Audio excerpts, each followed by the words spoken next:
ಆತ್ಮೀಯ ಕೇಳುಗರಿಗೆ ನಿಮ್ಮ ರಮಾಶ್ರೀ ನಡಿಗೇರ್ ಮಾಡುವ ನಮಸ್ಕಾರಗಳು. ನೀವೀಗ ಮಾಂಗಲ್ಯ ಬಂಧನ ಧಾರಾವಾಹಿಯ 96ನೇ ಅಧ್ಯಾಯವನ್ನ ಕೇಳ್ತಾ ಇದ್ದೀರಾ. ಕಥೆ ಪ್ರಾರಂಭ ಮಾಡೋದಕ್ಕೂ ಮೊದಲು ಯಾರ್ಯಾರಿನ್ನೂ ನಮ್ಮ ಚಾನೆಲ್ನ ಸಬ್ಸ್ಕ್ರೈಬ್ ಮಾಡ್ಕೊಂಡಿಲ್ಲ ಅವರೆಲ್ಲ ದಯವಿಟ್ಟು ಚಾನೆಲ್ನ ಸಬ್ಸ್ಕ್ರೈಬ್ ಮಾಡ್ಕೊಳ್ಳಿ, ಕಥೆಯನ್ನ ಲೈಕ್ ಮಾಡಿ, ಶೇರ್ ಮಾಡಿ, ಪ್ರೋತ್ಸಾಹಿಸಿ.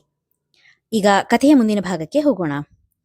ಅತ್ತೆ ಅತ್ತೆ ನೀವು ಮಾಡ್ತಾ ಇರೋದು ಸರಿ ಇಲ್ಲ ಅತ್ತೆ, ಪ್ಲೀಸ್ ಜಪ ನಿಲ್ಸಿ, ಅಳುತ್ತಾ ಹೇಳಿದಳು ಭೂಮಿ.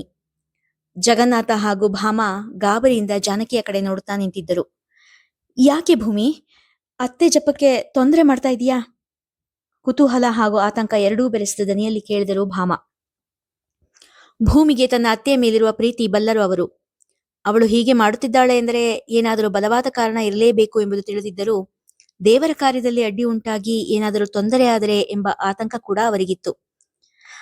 ಅಮ್ಮ, ಅತ್ತೆ ಈಗ ಈ ತೀರ್ಥ ತಗೊಳ್ಳೇಬೇಕು ಅಂತ ಅರ್ಚಕರು ಹೇಳಿದ್ದಾರೆ ಎಂದು ಕಣ್ಣೀರಿಡುತ್ತಾ ಭೂಮಿ ಹೇಳಿದಾಗ ಜಗನ್ನಾಥ ಅವರು ಒಂದಿಷ್ಟು ತೀರ್ಥ ಕೈಯಲ್ಲಿ ತೆಗೆದುಕೊಂಡು ಜಾನಕಿಯ ಮುಖದ ಮೇಲೆ ಸಿಂಪಡಿಸಿದರು. ಜಾನಕಿ ಬೆಚ್ಚಿ ಇಹಕ್ಕೆ ಬಂದರು. ಅವರು ಕಣ್ಣು ಬಿಟ್ಟೊಡನೆ ಭೂಮಿ ಅವರ ಮುಂದೆ ತೀರ್ಥ ಹಿಡಿದಳು. ಜಾನಕಿ ತೀರ್ಥ ಕುಡಿದರು. ಜಪದಿಂದ ಜಾನಕಿಯವರ ದೇಹ ಬಳಲಿತ್ತು. ಅವರ ಮುಖದಲ್ಲಿ ಸುಸ್ತಿನ ಛಾಯೆ ಕಂಡ ಭಾಮ ಬೆಚ್ಚಗಿನ ಹಾಲನ್ನು ತಂದರು. ಅರಿಗಣ್ಣು ಮುಚ್ಚಿ ದೇವರ ಮನೆಯ ಗೋಡೆಗೆ ಒರಗಿ ಕುಳಿತಿದ್ದ ಜಾನತೆಯ ಪಕ್ಕದಲ್ಲೇ ಕುಳಿತು ಗುಟುಕು ಗುಟುಕಾಗಿ ಹಾಲು ಕುಡಿಸಿದಳು ಭೂಮಿ. ಎಷ್ಟೇ ಬೇಡವೆಂದರೂ ಭೂಮಿಯ ಕಣ್ಣುಗಳಿಂದ ನೀರು ಹರಿಯುತ್ತಲಿತ್ತು. ಹೆದರಿ ಬಿಟ್ಟಿಯೇನೆ, ನಿನ್ ಮದುವೆ ಆಗೋವರೆಗೂ ನಾನೀ ಭೂಮಿ ಬಿಟ್ಟು ಹೋಗಲ್ಲ, ಆಯ್ತಾ? ಸಣ್ಣಗೆ ನಗುತ್ತಾ ಹೇಳಿದರು ಜಾನಕಿ. ಜಾನಕಿಯ ಮಾತು ಕೇಳಿ ಜಗನ್ನಾಥ ತುಸು ಗಾಬರಿಗೊಂಡರು. ಏ ಜಾನು, ಏನ್ ಮಾತಾಡ್ತಿದ್ಯಾ? ಯಾಕೆ ಹಿಂಗೆ ಹೇಳ್ದೆ? ಜಾನಕಿಗೆ ತಮ್ಮ ತಪ್ಪಿನ ಅರಿವಾಯ್ತು. ಅಯ್ಯೋ, ಹಂಗೆಲ್ಲ ಏನಿಲ್ಲ ಅಣ್ಣ, ಇವಳು ಗಾಬರಿ ಆಗಿದ್ಲಲ್ಲ, ಅದಕ್ಕೆ ಸುಮ್ಮನೆ ತಮಾಷೆಯಾಗಿ ಹೇಳಿದ್ದು ಅಷ್ಟೆ ಎಂದು ಹೇಳಿ, ಭೂಮಿ ನಿದ್ದೆ ಬರ್ತಿದೆ, ಸ್ವಲ್ಪ ರೂಮಿ ತನಕ ಕರ್ಕೊಂಡು ಹೋಗ್ತೀಯಾ ಎಂದರು ಮಾತು ಬದಲಾಯಿಸುತ್ತಾ. ಭೂಮಿಯ ಹೆಗಲನ್ನು ಆಧಾರವಾಗಿಟ್ಟುಕೊಂಡು ನಿಧಾನವಾಗಿ ಕೋಣೆಯ ಕಡೆ ನಡೆದರು. Patient is responding. ನಮ್ಮ ಚಿಕಿತ್ಸೆಗೆ ಕೋದಂಡ ಅವರು ಸ್ಪಂದಿಸ್ತಾ ಇದ್ದಾರೆ, ವೈದ್ಯರು ಹೇಳಿದಾಗ ಅಭಿ ಹಾಗೂ ಅಜಯ್ ನೆಮ್ಮದಿಯ ನಿಟ್ಟುಸಿರು ಬಿಟ್ಟರು. ಅಂಜು ಅನಿಲ್ ಇಬ್ರು ಅಲ್ಲಿಂದ ಹೊರಟಿದ್ದಾರೆ, ರಾತ್ರಿ ಹೊತ್ತಿಗೆ ಇಲ್ಲಿರ್ತಾರೆ. ಅಭಿ ಹೇಳಿದಾಗ ಚಾರುವಿಗೆ ಏನೋ ಸಮಾಧಾನ. ಅನಿಲ ಅಂದ್ರೆ? ಅಜಯ್ನಿಗೆ ಭಾರತದಲ್ಲಿ ಇರುವವರ ಪರಿಚಯ ಕಡಿಮೆ. ಅನಿಲ ಅಂದ್ರೆ ಜಾನಮ್ಮ ಇದ್ದಾರಲ್ಲ, ಅವರ ಅಣ್ಣನ ಮಗ ಎಂದ. ಓಹ್, ಅವರೆಲ್ಲ ಒಟ್ಟಿಗೆ ಇದ್ದಾರಾ ಎಂದಾಗ ಅಲ್ಲಿನ ಜನರ ಸ್ಥೂಲ ಪರಿಚಯ ಮಾಡಿಕೊಟ್ಟ ಅಭಿ. ಇಂಟ್ರೆಸ್ಟಿಂಗ್ ಎಂದವ ಯೋಚಿಸುತ್ತಾ, ಮುಂದೆ ಏನ್ ಮಾಡ್ಬೇಕು ಅಂತಿದ್ಯಾ ಅಭಿ? ಈಗಾಗಲೇ ಆ ಹಳ್ಳಿಲಿ ಕೂತ್ಕೊಂಡು ಸುಮಾರಾಗಿ 1 ವರ್ಷನೇ ವೇಸ್ಟ್ ಮಾಡಿದ್ಯಾ.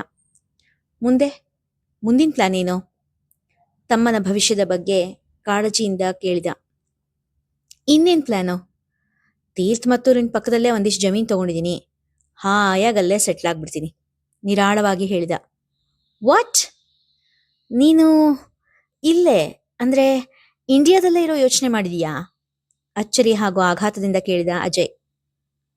ಎಸ್ ಬ್ರೋ, ನಾನು ಇಲ್ಲೇ ಜಾನಮ್ಮನ ಜೊತೆಗೆ ಇರ್ತೀನಿ, ಕೊನೆವರೆಗೂ ಅವ್ರ ಜೊತೆ ಅವ್ರ ಮಗನಾಗೇ ಇರಬೇಕು ಅಂತ ನಿರ್ಧಾರ ಮಾಡ್ಬಿಟ್ಟಿದ್ದೀನಿ ಎಂದ ಅಭಿ. ನೋ, ನನ್ಗ್ಯಾಕೋ ನಿನ್ನ ನಿರ್ಧಾರ ಸರಿ ಅನ್ನಿಸ್ತಾ ಇಲ್ಲ ಅಭಿ. ಅಲ್ಲಿದ್ರೆ ನಿನ್ನ ಪ್ರತಿಭೆಗೆ ತಕ್ಕ ಬೆಲೆ ಸಿಗುತ್ತೆ. ನೀನು ಓದಿರೋ ಓದಿಗೆ, ಪಟ್ಟಿರೋ ಶ್ರಮಕ್ಕೆ ತಕ್ಕ ಬೆಲೆ ಅಲ್ಲಿ ಸಿಗುತ್ತೆ. ಇಲ್ಲಿ ಜನಕ್ಕೆ ನೀನು ಓದಿರೋ ಓದಿನ ಹೆಸರು ಕೂಡ ಗೊತ್ತಿರಲ್ಲ, ಇನ್ನು ಅದರ ಮಹತ್ವ ಏನು ಗೊತ್ತಿರುತ್ತೆ? ಅಜಯನಿಗೆ ತನ್ನ ತಮ್ಮನ ಭವಿಷ್ಯದಲ್ಲಿ ಅಂಧಕಾರದಲ್ಲಿ ಮುಳುಗುವುದೋ ಎಂಬ ಚಿಂತೆ. ನನ್ನ ಓದಿನ ಬಗ್ಗೆ ಇಲ್ಲಿ ಇವ್ರಿಗೆ ಯಾಕೆ ಗೊತ್ತಾಗ್ಬೇಕಣ್ಣ? ನಾನಿಲ್ಲಿ ರೈತನಾಗಿ ಬಾಳ್ತೀನಿ, ಕಷ್ಟಪಟ್ಟು ದುಡಿತೀನಿ, ತಾತನ ಹತ್ರ ವೇದ ಮಂತ್ರಗಳನ್ನ ಕಲಿತು ನಮ್ಮ ಕುಲಕಸಬನ್ನ ಮುಂದುವರಿಸ್ತೀನಿ ಎಂದವನ ಕಣ್ಣಲ್ಲಿ ಮುಂದಿನ ಜೀವನದ ಬಗ್ಗೆ ಕನಸುಗಳು ನಿಚ್ಚಳ. ಹಾಗಾದ್ರೆ ನೀನು ಇಷ್ಟು ವರ್ಷ ಓದಿದ್ದೆಲ್ಲ ದಂಡ? ಅಜಯನ ದನಿಯಲ್ಲಿ ಬೇಸರ. ದಂಡ ಯಾಕಾಗುತ್ತೆ? ಓದಿದ್ದು ಜ್ಞಾನ ಹೆಚ್ಚಿಸ್ಕೊಳ್ಳೋಕೆ. ಒಡ ಹುಟ್ಟಿದವನ ವಾದ ಅಜಯನಿಗೆ ಸರಿ ಬರಲ್ಲದು. ಯಾವುದೇ ರೀತಿ ಸೌಲಭ್ಯ ಇಲ್ಲದೆ ಇರೋ, ಕನಿಷ್ಠ ಮೊಬೈಲ್ ನೆಟ್ವರ್ಕ್ ಕೂಡ ಸಿಗದೆ ಇರೋ ಊರಲ್ಲಿ ಏನಿದೆ ಅಂತ ಇತ್ಯಾ ಅಭಿ?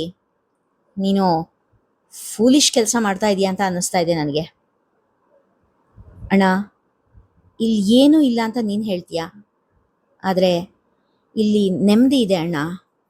ಯಾರ ಗೊಡವೆಗೂ ಹೋಗದೆ ನಮ್ಮ ಕೆಲಸದಲ್ಲಿ ನಾವು ಮುಳುಗಿರೋದು ಎಷ್ಟು ನೆಮ್ಮದಿ ಕೊಡುತ್ತೆ ಗೊತ್ತಾ ಅಣ್ಣ. ಇಲ್ಲಿ ಸಮೃದ್ಧವಾದ ಶುದ್ಧ ಗಾಳಿ ಇದೆ, ತಿಳಿಯಾದ ನೀರಿದೆ, ಬೆಳದಿಂಗಳಿದೆ. ಇಲ್ಲಿ ಜನರ ನಡುವೆ ಪ್ರೀತಿ ಇದೆ, ಅಂತಃಕರಣ ಇದೆ. ಎಲ್ಲಕ್ಕಿಂತ ಹೆಚ್ಚಾಗಿ ಇಲ್ಲಿ ನನ್ನ ಜಾನಮ್ಮ ಇದ್ದಾರೆ. ಅಷ್ಟೇ ಅಲ್ಲ ಅಣ್ಣ, ಇಲ್ಲಿ ದುಡ್ಡಿನ ಹಪಾಹಪಿ ಇಲ್ಲ, ಒಣ ಆಡಂಬರ ಇಲ್ಲ. ಇಲ್ಲಿ ಜನರನ್ನ ದುಡ್ಡಿಂದ ಅಳಿಯೋಲ್ಲ, ಆಧುನಿಕ ಸೌಲಭ್ಯಗಳಿಗೋಸ್ಕರ ಬಡ್ದಾಡೋದಿಲ್ಲ. ಕರೆಂಟ್ ಇಲ್ಲ ಅಂದರೆ ಪ್ರಾಣ ಹೋದ ಹಾಗೆ ಕೂಗಾಡೋಲ್ಲ. ಇಲ್ಲಿ ಬದುಕೋಕೆ ನಿಜವಾಗ್ಲೂ ಪುಣ್ಯ ಮಾಡಿರಬೇಕು. ಯಾರೋ ಒಬ್ರಿಗೆ ಕಷ್ಟ ಅಂದ್ರೂ ಇಡೀ ಊರಿನ ಜನ ಸಹಾಯಕ್ಕೆ ನಾ ಮುಂದು ತಾ ಮುಂದು ಅಂತ ಬರ್ತಾರೆ.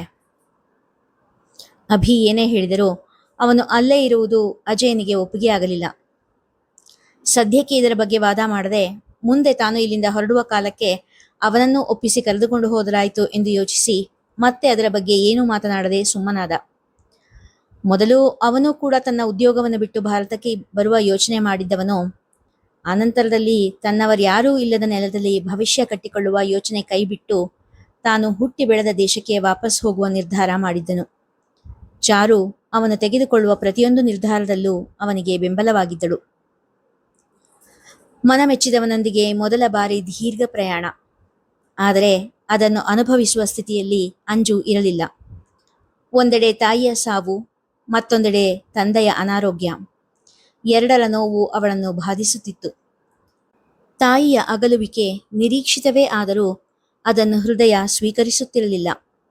ಚಿಕ್ಕವಳಿದ್ದಾಗ ತಾಯಿ ತೋರಿಸುತ್ತಿದ್ದ ಪ್ರೀತಿ, ಉಣಬಡಿಸುತ್ತಿದ್ದ ಅಕ್ಕರೆಯ ನೆನಪು ಅಂಜುವಿನ ಮನದಲ್ಲಿ ಸುರುಳಿ ಸುರುಳಿಯಾಗಿ ಮೂಡುತ್ತಿತ್ತು. ಅವಳ ಜೊತೆ ಕಳೆದ ಸವಿಗಳಿಗೆಗಳು, ಕುಟುಂಬದ ಜೊತೆಗಿನ ಸವಿ ನೆನಪುಗಳು ಅಂಜುವಿನ ದುಃಖವನ್ನು ಇನ್ನಷ್ಟು ಹೆಚ್ಚು ಮಾಡುತ್ತಿತ್ತು. ಅಂಜುವಿನ ಕಣ್ಣಿನಿಂದ ಹರಿಯುತ್ತಿದ್ದ ಒಂದೊಂದು ಬಿಂದು ಕೂಡ ಅನಿಲ್ನ ಹೃದಯವನ್ನು ಹಿಂಡುತ್ತಿತ್ತು. ಅವಳನ್ನು ತನ್ನ ಎದೆಗೆ ಒರಗಿಸಿಕೊಂಡು ಸಮಾಧಾನ ಮಾಡುವ ಮನಸ್ಸಾಗುತ್ತಿತ್ತು. ಅಂಜುವಿನ ಬಗೆಗೆ ಅವನ ಮನದಲ್ಲಿ ಮೂಡುತ್ತಿದ್ದ ಭಾವನೆಗಳ ಸ್ಪಷ್ಟ ಚಿತ್ರಣ ಅವನಿಗೇ ಸಿಕ್ಕಿರಲಿಲ್ಲ.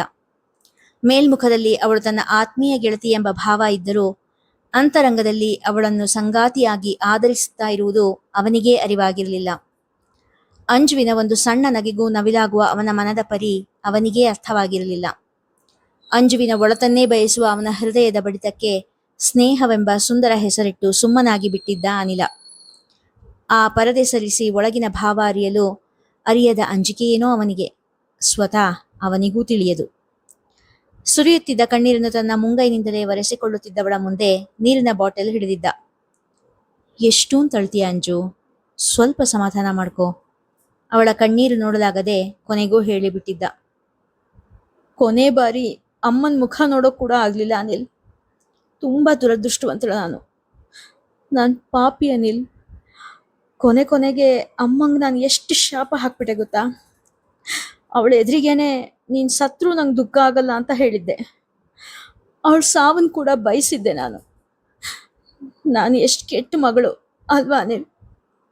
ನನ್ನಂಥ ಮಕ್ಕಳು ಯಾರಿಗೂ ಇರಬಾರ್ದು. ಬಿಕ್ಕುತ್ತಾ ತಡೆದು ಉಗುಳು ನುಂಗುತ್ತಾ ಹೇಳಿದವಳ ಸಂಕಟ ಕಂಡು ಅನಿಲ್ನ ಕಣ್ಣು ಕೂಡ ಒದ್ದೆಯಾಗಿತ್ತು. ಮುಕ್ತ ತೀರಿಕೊಂಡ ಬಗ್ಗೆ ಅವನಿಗೆ ವಿಶೇಷವಾಗಿ ಏನೂ ಅನ್ನಿಸದಿದ್ದರೂ ಅಂಜುವಿನ ಅಳು ಅವನಲ್ಲಿ ದುಃಖ ಉಂಟ ಮಾಡುತ್ತಿತ್ತು. ಅಪ್ಪಾಜಿಗೆ ಏನು ಆಗೋದಿಲ್ಲ ಅಲ್ವಾ ಅನಿಲ್? ಸಣ್ಣ ಹೆದರಿಕೆಯೊಂದಿಗೆ ಕೇಳಿದಳು ಅಂಜು. ಇಲ್ಲಮ್ಮ, ನಿನ್ನಪ್ಪಾಜಿಗೆ ಏನೂ ಆಗಲ್ಲ. ಇಲ್ಲಿಗೆ ಹೊರಡ್ಬೇಕಾದ್ರೆ ಜಾನಮ್ಮ ಹೇಳಿದ್ರು ತಾನೆ, ನಿನ್ನ ಅಪ್ಪನ ಜೊತೆಗೇನೆ ನೀವು ಊರಿಗೆ ವಾಪಸ್ ಬರ್ತೀರಿ ಅಂತ. ಹೆದರ್ಬೇಡ, ಏನೂ ಆಗಲ್ಲ. ಏನು ಯೋಚನೆ ಮಾಡಬೇಡ, ಎಲ್ಲ ಸರಿ ಹೋಗುತ್ತೆ. ಅಂಜು ಅನಿಲ್ನ ಭುಜಕ್ಕೆ ಒರಗಿದಳು. ಅನಿಲ್ನ ಸ್ನೇಹದಿಂದಲೋ ಅಥವಾ ಪ್ರೀತಿಯಿಂದಲೋ ಅವಳ ತಲೆ ನೇವರಿಸುತ್ತಾ ಕುಳಿತ. ಭದ್ರತೆಯ ಭಾವ ಮೂಡಿ ಅಂಜು ಅಲ್ಲೇ ಕಣ್ಣು ಮುಚ್ಚಿದಳು. ಸಣ್ಣ ತಂಗಾಳಿಯ ಜೊತೆ ನಿದಿರೆ ಕೂಡ ಅವಳನ್ನು ಅಪ್ಪಿತ್ತು. ಅದೇನು ಅವಸರನೋ ಏನಪ್ಪ, ಆ ಹುಡುಗಿ ಭಾರತಿ ಸಾಮಾನೆಲ್ಲ ತಗೊಂಡು ಊರಿಗೆ ಹೊರಟೆ ಹೋದ್ಲು. ಎಷ್ಟು ಹೇಳಿದ್ರು ಕೇಳಲಿಲ್ಲ. ಇವತ್ತೇ ಹೋಗ್ಬೇಕು ಅಂತ ಹೇಳಿ ಹೋಗ್ಬಿಟ್ಲು. ಬಂಗಾರದಂಥ ಹುಡುಗಿ. ಅವಳಿಲ್ದೆ ಮನೆಯೆಲ್ಲ ಬಣಬಣ ಅಂತಿದೆ, ಅಲವತ್ತುಕೊಂಡರು ಭಾಮ. ತನ್ನ ಮನದ ನೋವಿನ ಬಗ್ಗೆ ಯಾರಿಗೂ ಸುಳಿವು ಬಿಟ್ಟುಕೊಡದೆ ಸದ್ದಿಲ್ಲದೆ ಅಲ್ಲೊಂದು ನಿರ್ವಾತ ಸೃಷ್ಟಿ ಮಾಡಿ ತನ್ನ ಊರಿಗೆ ಹೋಗಿಬಿಟ್ಟಿದ್ದಳು ಭಾರತಿ. ಮತ್ತೆ ಆ ಊರಿಗೆ ಆ ಮನೆಗೆ ಕಾಲಿಡುವ ಉದ್ದೇಶ ಅವಳಿಗಿರಲಿಲ್ಲ. ಭಾರತಿ ಹೊರಟು ಹೋಗಿದ್ದು ಭಾಮಾಳ ಜೊತೆ ಭೂಮಿಗೂ ಬೇಸರ ತಂದಿತ್ತು. ಆದರೆ ಜಗನ್ನಾಥ ಅವರಿಗೆ ಮಾತ್ರ ನೆಮ್ಮದಿ ತಂದಿತ್ತು. ಇಲ್ಲಿಗೆ ಇಂದಿನ ಸಂಚಿಕೆ ಮುಗಿಯಿತು. ಮುಂದಿನ ಕಥೆ ಮುಂದಿನ ಸಂಚಿಕೆಯಲ್ಲಿ. ಕಥೆ ಇಷ್ಟವಾಗಿದ್ರೆ ಹೆಚ್ಚು ಹೆಚ್ಚು ಜನರಿಗೆ ಶೇರ್ ಮಾಡಿ, ಕಥೆಯನ್ನು ಲೈಕ್ ಮಾಡಿ, ಹಾಗೆ ಕಾಮೆಂಟ್ ಸೆಕ್ಷನ್ನಲ್ಲಿ ನಿಮ್ಮ ಅಭಿಪ್ರಾಯ ತಿಳಿಸಿ ಪ್ರೋತ್ಸಾಹಿಸಿ. ಧನ್ಯವಾದಗಳು.